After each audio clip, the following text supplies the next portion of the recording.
Yəni, şəxsiyyətin formalaşdırılması və inkişafı. Yəni, bu şəxsiyyətlə bağlı, şəxsiyyətin formalaşması ilə bağlı, yəni bu dərslə bağlı çoxsaylı alimlərin çoxsaylı fikirləri var. Yəni, biz müxtəlif alimlərin fikirlərini öyrənəcəyik burada. Freydin, Young'ın, Eriksonun, Kohlbergin, Eysenk'in və s. belə deyək ki, və başqalarının ümumiləşdirilmiş bir fikirləri var. Bu nəzəriyyələrin ümumiyyətlə şəxsiyyətin formalaşması ilə bağlı. İndi hamısından bağlı olan müxtəlif yanaşmalar var, baxacağıq onlara. Deməli, birinci yanaşmamız nədir? Birinci yanaşmamıza görə şəxsiyyətin formalaşmağında iki əsas amil var. Birincisi daxili amildir, ikincisi də xarici amildir.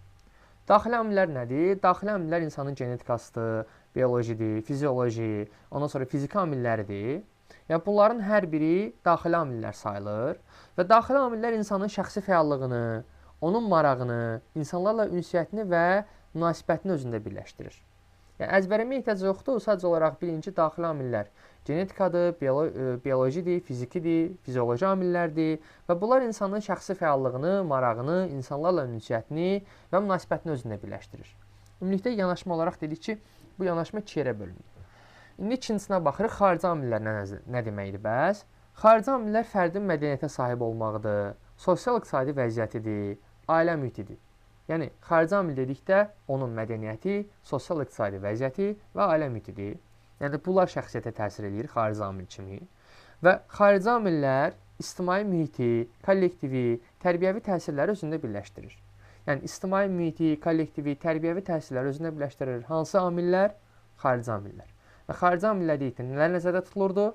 Mədəniyyətə sahib olmaq, sosial-iqtisadi vəziyyət və ailə mühiti. Yəni, bunlar çox xırdalamayacaq. Sadəcə olaraq deyəcək ki, şəxsiyyət iki yerə bölünür. Daha doğrusu, şəxsiyyət daxili və xarici amillərə görə şərtlənir. Tədqiqatçıların fikrincə, daxili amillər genetikadır, biolojidir, fizikidir, fiziolojidir. Xarici amillər isə mədəniyyətə sahiblik, sosial-iqtisadi vəziyyət və ailə mühitidir. Bu belə, bu birinci yanaşma. Şəxsiyyətin formalaşması ilə bağlı. Gələk ikinci yanaşmaya. İkinci yanaşma nədir? İkinci yanaşma deyir, pedaqojika və psixologiya elmində şəxsiyyətin inkişafından, tərbiyəsi ilə bağlı 3 dənə konsepsiya var. Bu konsepsiyaları öyrənəcəyik ki, konsepsiyalar nələrdir? Çalışın bu konsepsiyaları söz olaraq əzbərləyin. Niyə əzbərləyin? Çünki suallarda bu söz olaraq çox görəsiniz bunu. Yəni, yazıldığı kimi düşür. Dərk eləməyiniz başqa, söz olaraq əzbərləməyiniz də yaxşıdır ki, sualları yaza biləsiniz. İndi gələk izahına nə demək istəyir burada? Bioloji konsepsiya nədir? Bioloji konsepsiyanın nümayəndəsi Sigmund Freyddir. Freyd deyir ki, şəxsiyyət təbii varlıqdır. Yəni, o bütün davranışını, bütün xüsusiyyətlərini anadan olanda özü ilə barabar gətirir. O dəyişmir. Yəni, bioloji varlıqdır, bioloji xüsusiyyətlərini anadan gələndə özü ilə barabar gətirir. Bu nəzəriyyənin, bu konsepsiyanın adı olur bioloji konsepsiya. Deyir, şəxsiyyət davranışını bioloji təsir və instinktlərdən asılıdır. Yəni, bioloji olaraq bioloji varlıq saydığına görə deyir ki, anadan necə şəxsiyyət doğulursa, elə də hərəkət edir. Bütün davranışları da anadan gəlməlidir. Yəni, özü ilə barabar bütün davranışlarını gətirir. Bu, bioloji konsepsiyanın nümayəndələrinin fikirləşdikləridir. Yəni, Sigmund Freydin fikirləşdiyi. İkinci, sosioloji konsepsiyanın nümayəndələri var. Bunlar deyir ki, insan bioloji varlıqdır. Hə, biz ondan razılaşırıq ki, insan saçının rəngini, gözünün rəngini, nə bilim, dərisinin rəngini anadan olanda özü ilə gətirir. Amma ünsiyyətdə olduğu sosial qrupların təsiri altında tədricən sosiallaşma baş verir onda. Yəni, sosiallaşması harada olur? Olduğu qrupların, olduğu cəmiyyətin içərisində. Uşaq anadan doğulanda deyir, ağ vərəq olsa da, onun xarakteri harada formalaşır? Onun xarakteri formalaşır ətraf mühitin təsiri altında. Yəni, ətraf mühit ona çox təsir eləyir. Yəni, ətraf mühit onu tamamilə dəyişdirir. Deyən kimdir? Sosioloji konsepsiyanın nümayəndələri. Deyir ki, sosioloji konsepsiyanın nümayəndələri insan bioloji varlıqdır. Bəli, onun saçının rəngi, gözünün rəngi, dərisinin rəngi və digər onun müxtəlif xüsusiyyətləri, xəstəlikləri falan hamısı valideyndən keçir. Bu başqa məsələ. Amma ki, insan şəxsiyyət olaraq harada formalaşır? Ətraf mühitdə formalaşır. Bunu deyənlər kimdir? Sosioloji konsepsiyanın nümayəndələri. Gəldik biososial konsepsiyanın nümayəndəsinə. Biososial konsepsiyanın nümayəndələrindən biri, məsələn, Young'dır. Young deyir ki, insanın şəxsiyyətin formalaşmasında iki dənə faktor var. Hansı faktorlardır? Birincisi irsiyyətlə ötürülür, ikincisi isə sosial amillərin təsiri altında formalaşırlar. Deyir, başqa sözlə desək, sosial amillər olmadıqda genetik faktorun mövcudluğuna baxmayaraq əlamət formalaşmır. Yəni, %100 formada həm irsiyyəti olmalıdır, həm də sosial amillər olmalıdır. Bunun hər hansısa biri olmadıqda, yəni sosial amil olmadıqda, genetik faktor nə qədər olsa da, uşaqda genetikadan gələn davranış, xarakter, yəni şəxsiyyət nə qədər olsa da, o ətraf aləmindən bağlılıq olmayanda onun xarakteri formalaşmır, onun şəxsiyyəti formalaşmır. Yəni, bu deyir ki, ikisi də sıx bir-birindən bağlıdır. İrsiyyət və sosial amil bir-birindən bağlıdır. Biri olmayanda o biri formalaşmır. Bunu demək istəyir. Biososial konsepsiyanın nümayəndələri. Sonra deyir, insanın inkişafı onun şəxsiyyət kimi formalaşması üst başlıca amildən asılıdır. Onlardan birincisi irsiyyətdir, ikincisi mühitdir, üçüncüsü isə tərbiyədir. Baxın, mühit, ikincisi mühit, üçüncüsü isə nədir? Üçüncüsü isə tərbiyədir. Yəni, bu üç dənəsi insanın həyatında əsas rola malikdir. Yəni, onun şəxsiyyətinin formalaşmağında əsas amillər sayılır. İrsiyyət nədir? İrsiyyət valideynindən gələn keyfiyyətlərdir. Nə bilim, onun saçının rəngi, dərisinin rəngi, genetikası, müxtəlif xəstəlikləri, patoloji qüsurları. İrsiyyət şəxsiyyətin formalaşmasına təsir eləyir, amma parıcı amil deyil. Biososial konsepsiyanın nümayəndələrinə görə. Sonra mühit bölünür özü iki yerə. Mühit bölünür sosial mühitə, bir də təbii mühitə. Sosial mühit nədir? Sosial mühit insanın şəxsi, belə deyək də, şəxsin hər hansısa bir cəmiyyətdə formalaşdığıdır. Yəni, ətraf mühitidir. Məktəb mühiti ola bilər, dostlar ola bilər, yəni cəmiyyət ola bilər. Hər hansı bir ölkədə yaşırsa, həmin ölkənin, belə deyək, sosial mühiti ola bilər ki, bu ətraf mühitdir. Yəni, şəxsiyyətin formalaşmağına təsir eləyir. Təbii mühiti isə ailə mühiti nəzərdə tutulur. Yəni, bu daha çox uşaqların şəxsiyyətinə daha çox təsir təbii mühitdə formalaşır və bu kiçik məktəb yaşlı uşaqlarda baş verir. Şəxsiyyətin formalaşmağına təsir. Üçüncü hissə isə tərbiyədir. Tərbiyə nədir bəs? Tərbiyə deyəndə uşaqlarda dəyərlərin formalaşmağıdır. Onlarda mənəvi keyfiyyətlərin aşılanmasıdır. Yəni, bir uşağın tərbiyəsindən danışırıq. Biz deyirik ki, tərbiyə mütləqdir şəxsiyyət üçün. Və bu da biososial konsepsiyanın nümayəndələrinin düşündüyüdür ki, yəni, burada üç dənə əsas amil var. İrsiyyətdir, mühitdir və tərbiyədir ki, bunlar şəxsiyyətin formalaşmağına təsir eləyir. Və mühit də dedik iki yerə bölündü. Sosial mühit və təbii mühit. Sosial mühit dedikdə, yəni ətraf mühit nəzərdə tutulurdu. Evdən kənar bir mühit, uşağın olduğu sosial qruplar, dostları, ətrafdakı iş yeri, cəmiyyəti belə. Getdiyi məktəb, uşaq olmaz, böyük də ola bilər. Burada fərqi yoxdur. Təbii mühit isə yəni, ailə mühiti nəzərdə tutulur və bu daha çox az yaşlı uşaqlara daha çox təsir edir tərbiyəsinə. Bu da olub biososial konsepsiyanın hissələrlə bağlı deyəcəklərimiz. Oldu üstünə konsepsiya. Bioloji, sosioloji və biososial. Bioloji deyirdik ki, uşaq bütün şəxsiyyətini anadan özü ilə barabar gətirir, bütün xüsusiyyətlərini, davranışını. Sosiologilər deyir ki, uşaq düzdür, anadan doğulanda saçının, gözünün rəngi, dərisinin rəngi anadan gəlmədi, amma o formalaşır sosial bir mühitdə. Mütləq onun təsirini, şəxsiyyətin təsdiqləmək üçün şəxsiyyətinə daha çox təsir eləyən olur sosial mühit. Biososiallar deyir ki, uşağın şəxsiyyətinin formalaşmasında iki dənə əsas faktor var. Biri irsiyyətdir, biri də sosial amildir. Sosial amil olmasa, irsiyyətlə gələn şəxsiyyət heç vaxt formalaşmayacaq. Formalaşmaq üçün mütləq sosial amil lazımdır. Və bundan əlavə də üç dənə əsas başlıca amil nəzərdə saxlayırdılar. İrsiyyəti, mühiti və tərbiyəni. Dedik ki, irsiyyət anadan gəlmə xüsusiyyətlərdir. Mühit dedikdə də iki dənə mühit nəzərdə tutulur. Sosial mühit, təbii mühit, ailə mühiti nəzərdə tutulurdu. Bir də tərbiyə var idi. Uşaqlarda dəyər və mənəvi keyfiyyətlərin aşılanmağı idi. Belə. Bu da ikinci yanaşma. Gələk üçüncü yanaşmaya. Üçüncü yanaşma biraz uzundur. Üçüncü yanaşma haqqında danışaq. Deməli, üçüncü yanaşma nə deyilir burada? Şəxsiyyətin formalaşmasında Carl Jung'ın müxtəlif bir neçə araşdırması var və bu araşdırmalarından birində o insanları iki tipə bölür. O deyir ki, insanlar iki tipə bölünürlər. Ekstravertlərə və introvertlərə. Bunun bölünmə, yaxşı, belə deyək, meyarı niyə bölünürlər bəs? Deyir ki, insanlar şəxsi düşüncələrindən asılı olaraq qərarlar verirlər və kənardakıların düşüncələrindən asılı olaraq qərarlar verirlər. Xarici faktorlardan asılı olaraq qərarlar verirlər. Hər hansısa bir məsələyə qarşı, öz həyatlarından bağlı, fərqi yoxdur. Müxtəlif qərarlar verirlər və müxtəlif hərəkətlər, belə deyək, göstərirlər bizə. Müxtəlif hərəkətləri davamlı olaraq yerinə yetirirlər. Başqa təsirlərdən asılı olaraq bir də öz düşüncələri, daxili, belə deyək də, faktordan asılı olaraq, daxili düşüncələrindən asılı olaraq. Buna görə Carl Jung bölür insanları iki tipə. Ekstravertlərə və introvertlərə.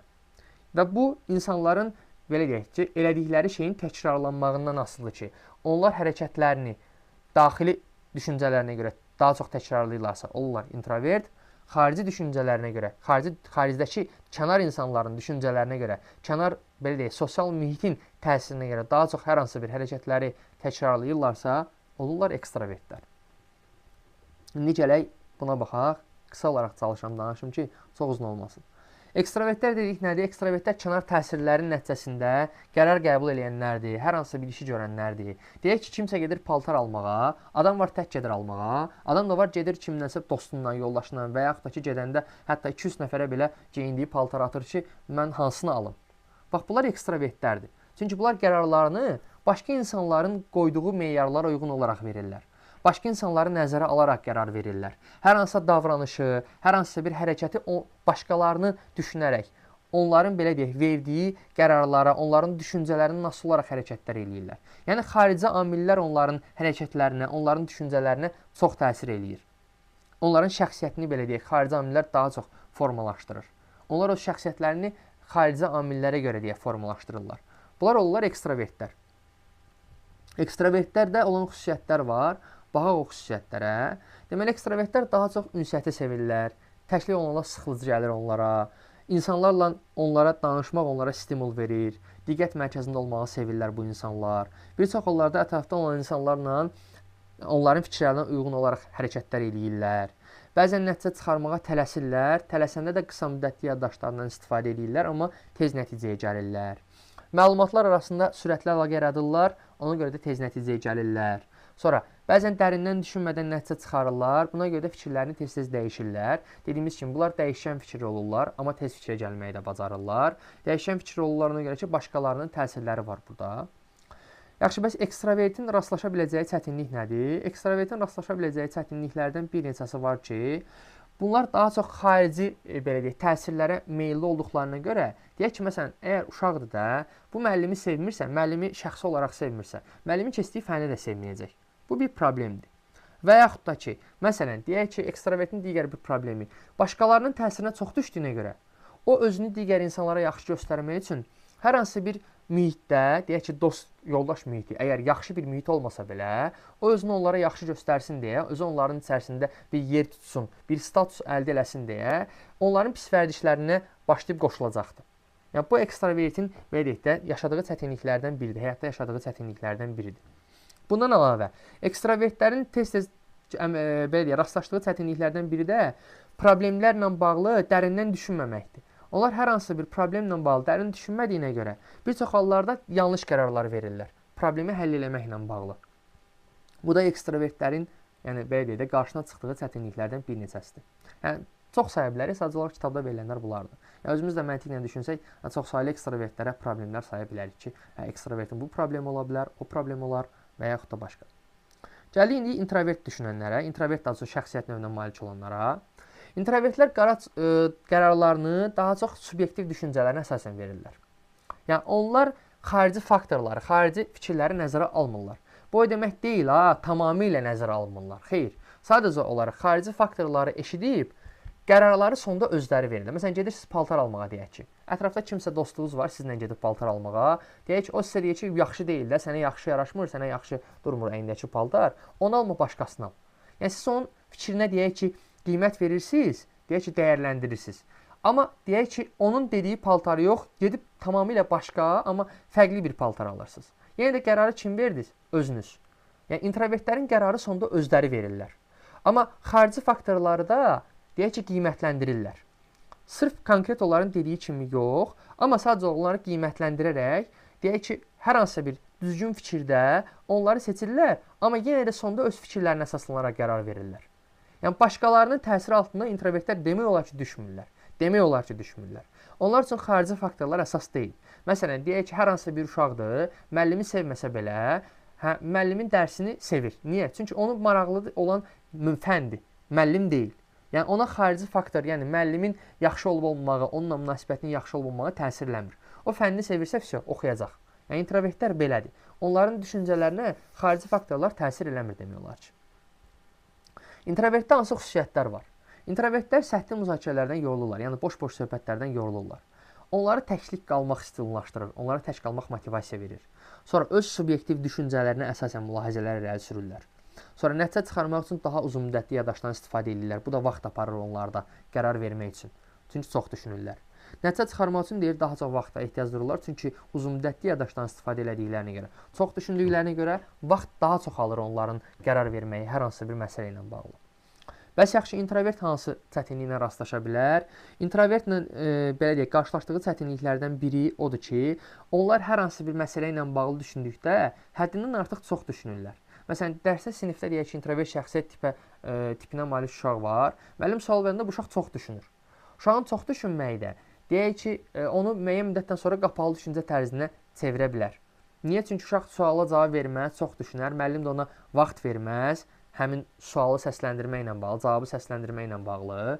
Bu zaman uşaq 1, 2, 3, 5 sualdan sonra qapalı düşüncə tərzinə çevrilə bilər uşaqda. Uşaq özü qapalı düşüncə tərzinə çevrilər. Və yaxud da ki, uzun müddət hər hansısa bir söhbətlər, deyək ki, olduğu qruppa, sinif, deyək ki, çox boş-boş danışırlar, lazımsız çox söhbətlər eləyirlər, adam uzaqlaşır insanlardan, asosiallaşa bilər. Yəni, bu da introvertlərlə bağlı müəyyən çətinliklər yaradır. Belə deyək də, introvertlərin başına gələn müəyyən problemlərdir ki, yəni düzgün münasibət qurulmamağı, düzgün bir ortamın, onlar üçün xoş ortamın olmamağı onları müəyyən müddətdən sonra asosiallaşdıra bilər. Belə, bu da introvertlərin qarşılaşdırdığı çətinliklərdir. Gələk, Carl Jung'dan sonra Eysenck'in belə deyək ki, Eysenck və yaxud da Isaac'in dediyi ambivert şəxsiyyət tipinə. Carl Jung qeyd edir ki, insanlar 2 dənə şəxsiyyət tipinə malikdirlər. Yəni, introvert və ekstravertlərə. Bunu müəyyən müddətdən sonra araşdıran Isaac deyir ki, yox, ambivert də var. Ambivert nə deməkdir? Ambivert ekstravert və introvertin qarışığıdır. Yəni, bunların miksidir. Yəni, belə desək ki, bunların miksidir. İkisinin qarışığıdır. İkisinin qarışığı olur nə? Ambivertlər. Ambivertlər bəzi zaman ekstravertlər kimi davranırlar. Bəzi zaman introvertlər kimi davranırlar. Müxtəlif situasiyalarda fərqli, belə deyək ki, reaksiyalar göstərirlər. Yəni, bu da onların ambivert olduğunu göstərir.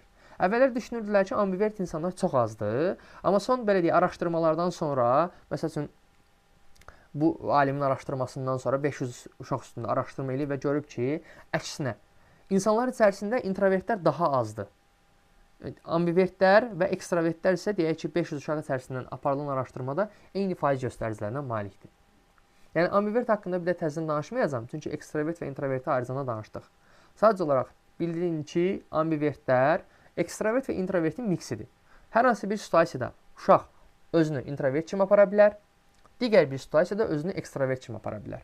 Yəni, hər ikisinin qarışıq olan müxtəlif situasiyalarda fərqli reaksiyalar vermək onun ambivert şəxsiyyət tipinə malik olduğunu göstərir. Bu da belə. Bu da 3-cü yanaşma ilə bağlı deyəcəklərimiz.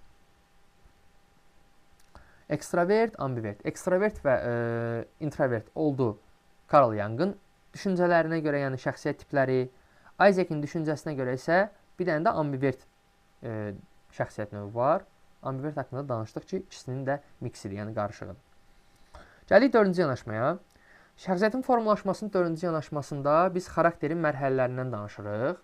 Çünki şəxsiyyət formalaşması müxtəlif yanaşmalardan biri də xarakterin formalaşmağıdır. İnsanın xarakterinin nə olduğu və necə formalaşdığıdır. Xarakter nə deməkdir? Xarakter deyir insanın davamlı şəkildə özünü göstərən davranışlardır, hərəkətləridir və ətrafdaşlara münasibətləridir ki, məsələn, bir insan deyir ki, mən kobud xarakterliyəm, yəni daimi olaraq ətrafdaşlara kobud davranıram və yaxud da sərt reaksiyalar göstərirəm. Bu insanın xarakterinin olduğunu göstərir və belə bir şey dediyim ki, mənim düşüncəmdir, insanların xarakterləri dəyişmir. İnsanın xarakterində daha çox formalaşmağı onun böyüdüyü mühitdən, ailədən, tərbiyədən falan asılıdır. Yəni, onsuz da bunların hamısı bir-birinə əlaqəlidir. Ona görə də biz şəxsiyyətin formalaşması ilə bağlı bir yanaşmadan danışmırıq. Bir neçə yanaşmanın qarşılığından danışırıq. Çünki konkret şəxsiyyətin formalaşması ilə bağlı konkret bir düşüncə yoxdur. Hərəyə görə fərqlidir və hərəyə görə fərqli olanlar da hamı üçün düzdür. Çünki hərəsi bir yerdə düz deyirlər. Yəni, səhv deyən hər hansısa bir yanaşma yoxdur ki, deyəsən ki, bu yanaşma konkret olaraq səhvdir. Belə. Xarakter oldu nə? Xarakter oldu insanın davamlı şəkildə özünü göstərən davranışları, hərəkətləri və ətrafdaşlara münasibətləri. Bu belə. Gəldik indi xarakterin formalaşmağının mərhələlərinə ki, xarakter neçə mərhələdə formalaşır. Xarakter deməli formalaşır 5 dənə mərhələdə. Hansı 5 mərhələdə? Birincisi, əxlaqi dəyərlərin olmadığı dövrdür. Yəni, burada 2 yaşa qədər olan dövrdür. Burada insan nəyin doğru, nəyin yanlış olduğunu bilmir. Yəni, bu reaksiyalarını, hərəkətləri zamanı heç nəyi bilmir də, doğrudurmu eləyir, yanlışmı eləyir. Sadəcə olaraq adamın hərəkətləri fiziki ehtiyatların ödənilməsindən bağlıdır və emosiyalara nəzarət etmək mümkün olmur. Yəni, bu insan, deyək ki, uşaqdır da, ağlayır, özünü öldürür, yemək istəyir, qışqırır, bağırır. Yəni, bu insan nədənsə, belə deyək də, doğru olduğunu, nəyinsə yanlış olduğunu düşünə bilmir. 2 yaşlı uşaq nə bilə bilər ki? Yəni 1 yaşlı uşaq və yaxud da. Bu olur xarakterin birinci, belə deyək, dövrü. Xarakter formalaşmasının birinci dövrü. Özünə yönəlmə mərhələsi xarakter formalaşmasının ikinci, belə deyək, dövrüdür. Bu dövrdə nə olur? Bu dövr erkən uşaqlıq illərinə təsir, belə deyək də, erkən uşaqlıq illərinə gəlib çıxır. Yəni həmin illərdə baş verir. Burada uşaqlar maraqlarını özünün və digərlərinin maraqlarını ayırd edə bilir. Yəni valideyn nə istəyir, mən nə istəyirəm. Valideyn nə deyir mənə, mən nə istəyirəm amma. Bunu ayırd edə bilirlər. Amma hamısını bilsələr də buna riayət eləmək istəmirlər. Yəni deyirlər ki, valideyn nə olsun ki, istəyir. Amma mən bunu istəyirəm. Məsələn, gedirsən mağazaya, uşaq oyuncaq istəyir. Bilir ki, valideyn bu oyuncağı almaq istəmir də. Yəni uyğun görmür ki, uşağa bu oyuncağı almayacaq. Amma uşaq dirəşir ki, yox, sən oyuncağımı almalısan. Yəni uşaq bu mərhələdə bilir ki, valideyn ona oyuncaq almaq istəmir. Amma qaydalara əməl eləmək barədə özünə əziyyət vermir də. Sadəcə olaraq istəyir ki, hər şey onun istədiyi kimi olsun. Yəni özü məmnun olsun. Əsas odur ki, onun istədikləri olsun. Yəni burada əsas odur ki, özümün istədiklərim olsun. Valideyn nə deyir desin, mənə dəxliyyatı yoxdur. Bilir ki, valideyn ona məsələn çəkindirir hər hansı bir yoldan, amma deyir yox, məsələn telefonla oynamay bala. Gəlir gedir, telefonu ağlayır, telefonu əlinə alır, telefonu istəyir. Yəni bilir ki, sən ona telefon vermək istəmirsən, amma yenə də səni bezdirir. Bu cür olur özünə yönəlmə mərhələsi. Üçüncü mərhələdə 6-12 yaş aralığında olur. Bu mərhələdə uşaqlar qaydaya əməl edirlər. Niyə? Qorxurlar çünki. Qorxurlar ona görə ki, bilirlər ki, qaydaya əməl eləməsələr, onları cəzalandıracağıq. Məsəl üçün deyək ki, telefonu əlindən alacağıq və yaxud da məsəl üçün də deyək ki, çöldə oynamağa qoymayacağıq. Yəni buna görə uşaq nə edir? Yəni nəticələrini bilir deyək ki, mən nəsələrsə qoyulan qaydalara əməl eləməsəm, mənim pis nəticələr gözləyəcək, yəni cəzalandırılacağam. Ona görə də həmin qaydalara əməl eləməyə çalışır, qorxusundan. Dördüncü mərhələ qeyri-rasional şuur dövrüdür. Burada yeniyetməli illərlə rast gəlir, yəni tuş gəlir, belə deyək. Yeniyetməli illərində uşaqların emosiyalarının təsiri altında olurlar. O deyirlər, bəzən uşaqların beyni qanlı vaxtıdır. Yəni onlara dəyməyin. Çünki uşaqlar burada həqiqətən də beyinlərlə düşünmürlər deyək ki. Yəni ümumiyyətlə düşüncə yoxdur burada. Yəni şuurla hərəkət eləmirlər. Bilmirsən heç nə tər hərəkət eləyirlər. Yəni bu ən çox özünü göstərir 7, 8, yəni 9 sinif uşaqlarında. Yəni bu kimi dövrlərdə 6-cı sinifdə, 7-ci sinifdə, 8-ci sinifdə, 9-cu sinifdə bu sinifdə olan uşaqlarda, yəni bu yaş aralığında 12 yaşdan 15 yaş, 16 yaşa qədər olan aralığında olan uşaqlarda, yəni uşaqlar məntiqlə heç nə eləmirlər. Sadəcə olaraq, yəni özləri də bilmirlər nəyi necə eləyirlər. Sadəcə emosiyaların təsiri altında kimsə onlara nəsə deyirsə, başlayırlar ona sərt reaksiya verməyə, qışqırmağa, bağırmağa. Yəni müxtəlif fərqli reaksiyalar göstərirlər. Bu dövr olur qeyri-rasional şuur dövrü. 5-ci mərhələdə rasional şuur dövrüdür. Burada yetkin insanlara aiddir. Burada çünki insan öz məntiqi ilə qərar verir, öz məntiqi ilə hərəkət eləyir. Yəni məntiqi düşünmə var burada. Hərəkətlərinin hər birinin məntiqi bir əsası var. Yəni bilir ki, bu hərəkəti niyə eləyir. Və bu xarakterin ən yüksək mərhələsidir. Yəni hətta ən yuxarı yaşda olan insanlarda belə bu mərhələ bəzən formalaşmır da. Yəni düzdür, biz bunu düşünə bilərik, amma yəni bu hamıda da formalaşmaya bilər. Yəni nə tər mənada? Yəni təbii ki, hamıda formalaşır, amma müəyyən hissələrdə, müəyyən situasiyalarda biz bunu görməyə də bilərik. Deyək ki, adam şuurlu şəkildə, rasional, şuurlu formada düşünərək, məntiqi düşünərək hərəkət eləməyə də bilər. Bəzən deyilir, məsələn, yekə adamdır, hər hansısa bir hərəkət eləyir, özünü ön plana çəkir, deyirsən ki, uşaq kimi hərəkət eləmə də, yəni öz istəklərini ön plana çəkmə. Yəni bu kimi hərəkətlər də bəzən insanlar rasional şuur dövründə olmayanda eləyə bilirlər. Belə, bu da rasional şuur dövründən bağlı. Deməli oldu, xarakterin formalaşmasının 5 dənə mərhələsi. Əxlaqi dəyərlər normallığı dövr, 0-2 yaş aralığı, sonra 2-6 yaş aralığında özünə yönəlmə mərhələsidir. Burada hər şeyi ayırd edə bilir, valideynin nə istədiyini, özünün nə istədiyini, amma burada deyir ki, ancaq mən dediyim olmalıdır, özünü məmnun eləyir. Sonra 3-cü mərhələ ənənələrlə ayaqlaşma dövrüdür. Bu 6-12 yaş aralığını əhatə eləyir. Burada qaydaya əməl eləyir. Niyə? Çünki qorxur ki, qaydaya əməl eləməsəm cəza alacağam. Qeyri-rasional şuur dövründə emosiyalarla hərəkət eləyir. Burada yeniyetməlik dövrünə aiddir. Məntiqlə hər hansısa bir hərəkət yoxdur burada. Məntiqi hərəkətdən heç əsər əlamət yoxdur bu dövrdə. Rasional şuur dövrü isə insanın məntiqi ilə hərəkət eləməyidir. Yəni hər bir şey məntiqi mühakimə ilə yürüdülür və məntiqi olaraq düşünüb sonra hərəkətlərini yerinə yetirirsən. Bu da 4-cü yanaşma. Yəni bu da belə deyək son yanaşmamız idi. Şəxsiyyətin formalaşması ilə bağlı. İndi şəxsiyyətin formalaşmasında məktəbin və müəllimin çox böyük rolu var. Yəni biz bunun haqqında uzun-uzadı danışmaq istəmirəm ki, məktəbin nə rolu var, müəllimin nə rolu var. Qısa-qısa bir neçə şeylərlə deyəcəm. Müxtəlif strategiyalar var ki, müəllim bunları sinifdə tətbiq eləməklə uşağı formalaşdıra bilər, yəni şəxsiyyətini formalaşdıra bilər. Çünki ətraf mühit dedik ki, insanın şəxsiyyətinin formalaşmasına əsas vacib amillərdən belə deyək də, əsas birincisidir ünsiyyətlə bərabər. Müxtəlif yanaşmalara görə, hətta ətraf mühit, məsəl üçün, sosioloji konsepsiyaya görə ətraf mühit əsas amil idi şəxsiyyətin formalaşmağına. Ona görə də biz ətraf mühit dedikdə, yəni məktəb mühiti insanın formalaşmasını, şəxsiyyətin formalaşmağının ən əsas dövrlərindən biri bu mühitdə keçir. Çünki uşaq 6 yaşından yetkinlik dövrünə qədər 18 yaşına qədər məktəbə gəlir və məktəbə gəldiyi 11 illik dövr ərzində və yaxud da 9 illik belə deyək, məcburi təhsil dövr ərzində biz onu şəxsiyyət kimi formalaşdırmaq üçün müxtəlif strategiyalardan istifadə edə bilərik. Sonra bunlar hansı strategiyalardır? İlk olaraq məsələn qruplarla iş strategiyasından istifadə edə bilərik. Burada ekstravertlər, introvertləri bir qruplara yığıb heterogen, yəni müxtəlif xüsusiyyətlərə malik olan qruplar yaradaraq uşaqların bir-birindən öyrənməsinə şərait yarada bilərik. Burada hamısını oxuyasınız, sadəcə olaraq başlıq hissələrincə deyirəm ki, başlıq hissələrində nələr var. Bir, qruplarla iş strategiyasından istifadə edə bilərsiniz şəxsiyyətin formalaşdırılması üçün. İkinci, düşünmə vaxtı verə bilərsiniz şagirdlərə. Bu da şəxsiyyətin formalaşmasına kömək eləyir. Məsələn, introvertlər deyək ki, gec düşünürlərsə, siz introvertlərə sual verəndə zaman verməlisiniz ki, daha yaxşı cavab verə bilsinlər. Və yaxud da ekstravertlər tez düşünürlər deyə siz yenə də zaman verməlisiniz ki, səhv cavablar verməsinlər, düzgün cavablar versinlər. Sonra uşaqlara müsbət gözlənti qoyursunuz. Yəni müsbət gözləntilər qoymağınız uşağın şəxsiyyətinin daha da yaxşı yüksəlməsinə gətirib çıxarda bilər. Sonra müzakirə prosesi təşkil edirsiniz dərslərdə. Yəni müzakirə prosesi zamanı uşaqların şəxsiyyəti inkişaf edə bilər. Sonra tərbiyədə uşaqlara əks əlaqə verirsiniz.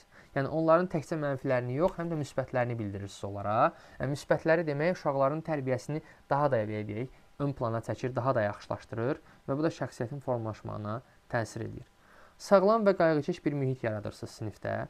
Bu sağlam və qayğıkeş mühit yaratmağınız da uşaqlarda şəxsiyyətin formalaşmasına gətirib çıxardır. Çünki onlar da gələcəkdə qayğı ilə yanaşırlar hər şeyə və qayğı ilə yanaşan bir insanın şəxsiyyəti təbii ki, yaxşı olur. Sonra şagirdlərdə sosial-emosional bacarıqlar formalaşdırırsınız. Yəni belə deyək də, onların emosiyalarını idarə etməyinə şərait yaradırsınız. Yəni sosial bacarıqlarını ön plana çəkirsiniz. Ətrafdakı insanlarla sosial münasibətlər qurmaqlarına kömək edirsiniz. Belə. Sonra yüksək ideallara sahib olmaq, hər hansı bir şəxslə yüksək ideallara malik olan bir şəxsi, belə deyək də, tarixdən bir şəxsi və yaxud da idmançıdırsa, bu adam idmana meyillisə, idmançı cəhətdən bir şəxsi, yəni ona kumil kimi, belə deyək də, aşılayırsınız ki, bu adam özünü, həmən insanı özünə, belə deyək də, onun yerində olmaq istəsin, onun belə deyək, elədiklərini eləmək istəsin, yaxşı hərəkətlərinə gedir təbii ki, söhbət. Yəni yüksək ideallara sahib olmaq deyəndə bu nəzərdə tutulur ki, kimisə uşağa belə deyək də kumil kimi seçirsiniz, uşaq özünü ona belə deyək də daha yaxşı, onun kimi olmaq istəyir, daha yaxşı olmağa da gətirib çıxardır bu da uşağın şəxsiyyətinin. Sonra uşaqlarda səmərəli vərdişlər formalaşdırmağa çalışırsınız. Yəni vərdiş həm bədəni, həm zehni, həm də emosiyaları nəzarətdə saxlayan bir mexanizmdir. Biz düzdür, vərdişləri şuurlu şəkildə eləməsək də, amma 21 gündən artıq elədikdə hər hansı bir hərəkəti, o artıq bizim vərdişimizə çevrilir. Məsələn, hər hansısa bir uşağın deyək ki, pis vərdişi var, deyək ki, siqaret çəkirsə, biz bunu səmərəli vərdişə çevirmək istəyirik. Uşağa deyək ki, yəni siqaret çəkdiyin dövrdə elədiyin, sərf elədiyin vaxtı bir yerə yığ, ayır ona idman elə. Yəni bu kimi səmərəli vərdişi yaratmaqla onun şəxsiyyətini inkişaf elətdirə bilərik, məsəl üçün. Sonra onlarda iradə gücünün formalaşdırılmasına çalışmalıyıq, iradələrini gücləndirməyə çalışmalıyıq. Xarakterin formalaşmağına iradə çünki çox təsir eləyir. Sonra mükafatlandırma və mənfi nəticələrdən istifadə eləmək var. Yəni onlara mükafatlandıra bilərik yaxşı hərəkətlərinə görə, mənfi davranışlarına görə, onların nəticələrinə görə onlara cəza verə bilərik.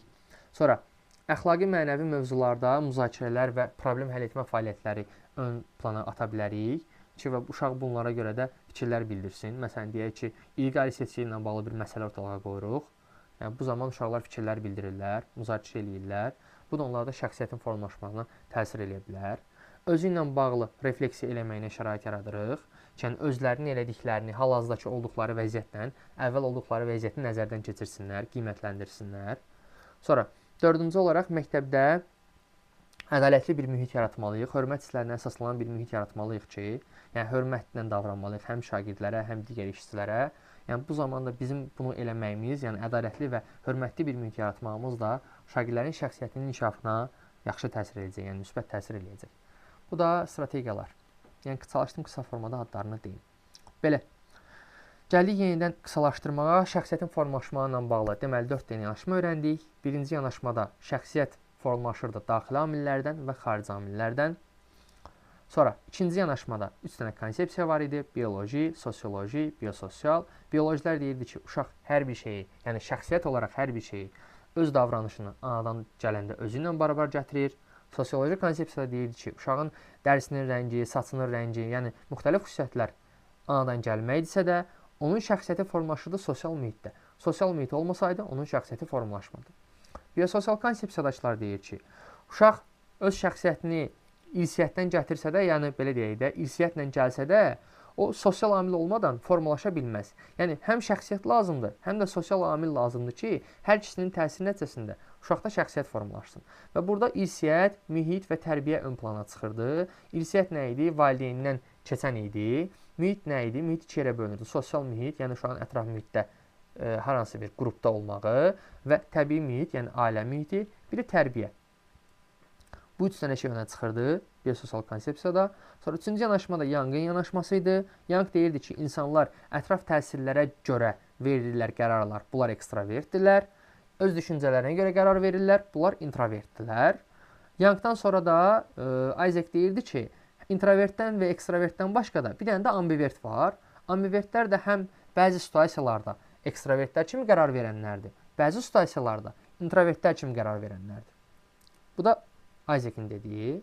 Dördüncü yanaşmada da şəxsiyyətin formalaşması ilə bağlı 5 dənə mərhələdən ibarət bölürdük. 5 dənə dövrə bölürdük ki, uşaqlar birinci dövrdə əxlaqi dəyərlər onlarda olmur. Yəni onlar hərəkətlərə, belə deyək ki, emosiyalarına uyğun olaraq hərəkət edirdilər. Yəni fiziki ehtiyaclarını ödəmək üçün hərəkət edirdilər.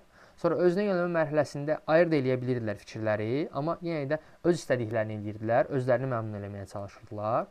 Üçüncü dövrdə ənənələrlə ayaqlaşırdılar, yəni qoyulan qaydalara riayət edirdilər, çünki qorxurdular cəzalardan. Dördüncü mərhələdə qeyri-rasional şuur dövrüdür. Burada düşüncə ilə hərəkət eləmirdilər, yalnız emosiyalarla hərəkət edirlər. Bu dövr yeniyetməlik dövrünə uyğun gəlir. Beşinci dövrdə isə rasional şuur dövrüdür. Burada insanlar öz məntiqləri ilə hərəkət edirdilər. Bu da şəxsiyyətin, yəni xarakterin formalaşmanın 5-ci mərhələsi. Bu da belə. Bugünkü dərsimiz bu qədər.